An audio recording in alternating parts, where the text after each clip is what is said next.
Good, almost afternoon, ladies and gentlemen. This is Lounging with Lisa, the video series that has me lounging while coming at you with thoughts of the day.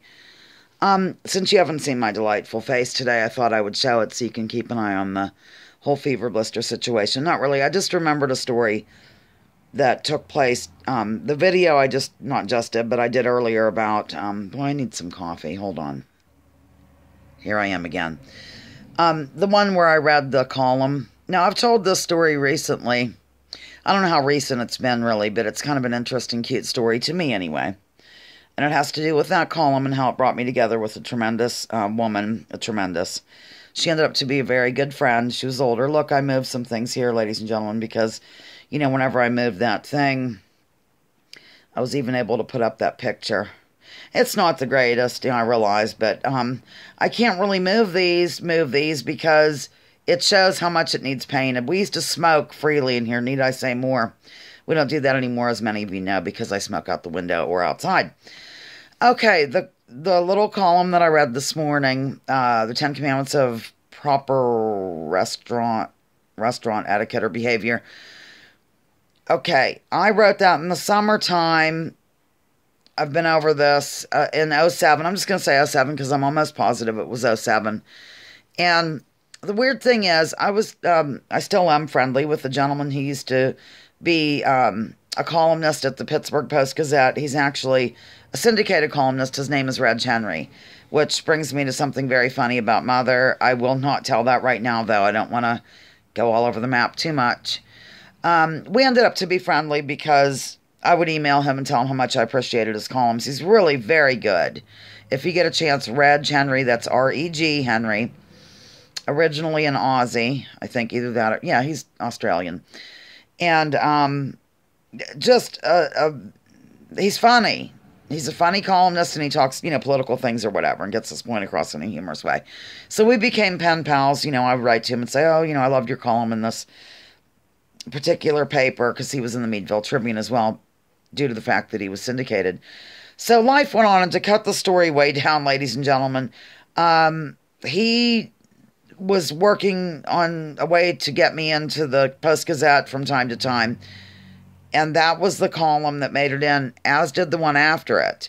But, and forgive me, some of you have already heard the story. I don't know how long ago I told it, but it was Black Friday, and I got an email from a woman in Pittsburgh, and she was going on about how much she enjoyed my column, and la-di-da, and I just assumed she was reading the community news. But then she named the column, and it was that one, the 10 Commandments, blah, blah, blah. Well, clearly Black Friday is not the summer. And that column begins, this is summer, blah. I'm thinking, why is she just now reading this? I didn't get it. I didn't put two and two together and get four. Then suddenly it hit me that she read it in the Post-Gazette. So I went down. We were having a total blizzard that day. I recall that vividly. And Austin, Perpetual's youngest son, was here. We went and bought every Post-Gazette we could in downtown Conneaut Lake. And then I drove around and distributed them to close friends of mine and so forth. Because that was a big thrill for me. I'd just been a columnist for really over just 1 year when that happened. Well, turns out the lady who wrote to me, her name was Patricia, and she was an older lady. I don't remember how old she was at the time, but it doesn't matter. At least 20 years my senior. 30 years. And we ended up to be very close friends over that. And I would go down to Pittsburgh and visit. And I would get a little place down there at one of these, I don't know, local. Well, it's a nice, not really a hotel. It's a place where you can rent a suite over the weekend. This is when I had a few dollars to rub together. I don't have that anymore, so I can barely drive downtown. No, I'm kidding. It's not that bad, really. So, yeah, we would hang out and so forth. And she ended up to be a columnist in the paper, in the community news. She wrote from the perspective of her cat. And we called it Callie's Corner, I believe. Her cat was a calico, you know. All calicos are named Callie. I think it's a prerequisite to getting one. You have to agree to name it Callie. So I just thought it was adorable how we bonded over that column and ended up to be really very, very close friends. She was wonderful and unfortunately passed away several years ago, I believe in 2013, if I'm not mistaken. So that column has bonded me with people, and maybe it'll do it again. Maybe I'll make new friends but keep the old. One is silver and the other gold. Overeating that. That's it. I just thought it was kind of a dear story for some of my newer people. Maybe it's not that dear, but just pretend.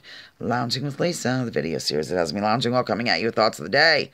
Please join me, join others. Drop your political identities. Let's focus on issues. Leave labels at the door. Research before you judge. And war is a racket. Remember that. Remember that. Have it tattooed on your forehead. I'm going to have to, or I'll start just having copies lounging all over the house. Okay, bye-bye now.